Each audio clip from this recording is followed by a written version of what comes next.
Hello friends, कैसे? बढ़िया, first class. आज हम लोग एक नए टॉपिक और बहुत ही इम्पोर्टेंट अपडेट है जीएसटी में उन लोगों के लिए जो लॉयर्स हैं या लॉ फर्म्स रन करते हैं, उनके एक्सपीरियंसेस के बेसिस पर उनको एनएए ने, एनएए का मतलब national anti profiteering authority, national anti profiteering authority का मतलब है, नेशनल का मतलब आप लोग को मालूम ही है, दैट इज राष्ट्रीय। ओके। एंटी प्रॉफिटेरिंग, प्रॉफिटेरिंग का मतलब होता है मुनाफाखोरी। जो प्रॉफिट ज़्यादा लेते हैं ना, 10 रुपए का 15 रुपए, 10 रुपीज़ के बदले 12-13 रुपीज़ चार्ज करते हैं।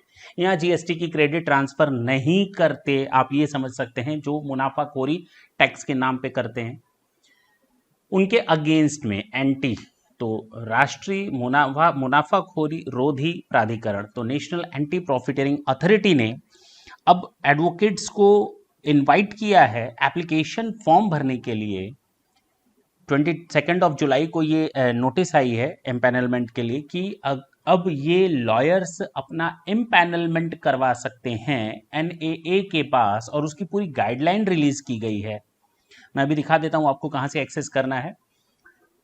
उस गाइडलाइन के तहत आपको वो अनेक्सर्स फिलअप करने हैं, एलिजिबिलिटी जाननी है, रिमनरेशन तक दिया हुआ है उसमें, आपका कितना रिमनरेशन होगा, अटॉर्नी जनरल से लेकर के एक लॉयर फर्म का कितना होगा, किस केस में कितने आपका रिमनरेशन बनेगा, वो सारी चीज़ें उस गाइडलाइन में दी गई हैं। I am just going to show all those details, but I am not going to detailed all the things. तो मैं उन चीज़ों को डिटेलिंग तो नहीं करूंगा। हाँ, मैं आपको शो कर दे रहा हूँ, ये एनए की वेबसाइट है, नेशनल एंटी प्रॉफिटियरिंग अथॉरिटी की। आप naa.gov.in पर जाएंगे, लॉगिन करेंगे, वहाँ देखिए सबसे ऊपर ये व्हाट्स न्यू में चलेंगे। व्हाट्स न्यू में देखिए आपके सामने ये दिख रहा होगा, advertisement recession, empanelment of advocates as well as the guideline for empanelment of advocates to depend NAA। तो NAA के साथ आप जाइए, मैं दोनों को ओपन करता हूं, फर्स्ट एंड दिस सेकंड। क्या कहता है फर्स्ट, जरा ढंग से सुने। फर्स्ट आपका कहता है डाउनलोड करिए रजिस्ट्रेशन को, गाइडलाइंस को। ये है guideline. Empanelment of advocate law firm for representing the National Anti-Profiteering Authority and Director General of Anti-Profiteering before various courts and tribunal। तो ये सारा का सारा आपको डिटेल में दिया हुआ है। 15 दिन के अंदर अंदर आपको कर देना है। इस डेट के आने के बाद, ये डेट कौन सी है, 23 ये डेट है आपकी 23 इसके बाद आप 15 दिन के अंदर आप अप्लाई कर देंगे, ठीक है ना। तो मौका ज़्यादा नहीं है, जितना जल्दी हो सके इसको आप फिलअप करें।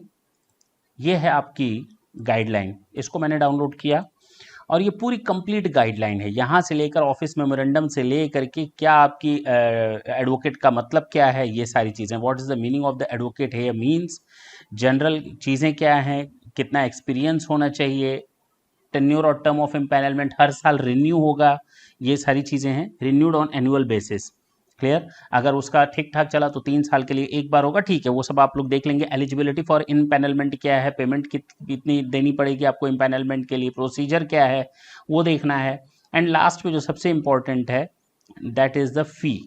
ये आपको अनेक्सर्स फिलअप करने, जो वहाँ फॉर्म फिलअप करके आपको दाखिल करना है वो है, गाइडलाइंस दी हैं फॉर्म फिलअप करने के लिए, शेड्यूल ऑफ फीस, ये सारी चीज़ें हैं। ये आपकी फ़ीस रहेगी नॉर्मल, अगर मैं एडवोकेट या एडवोकेट फर्म्स की बात करूँ तो यहाँ पर आप जाएं, अपनी डिटेल्स फाइंड आउट करें और अपनी एम्पैनलमेंट करवाएं। This is the huge opportunity for advocates and their firms.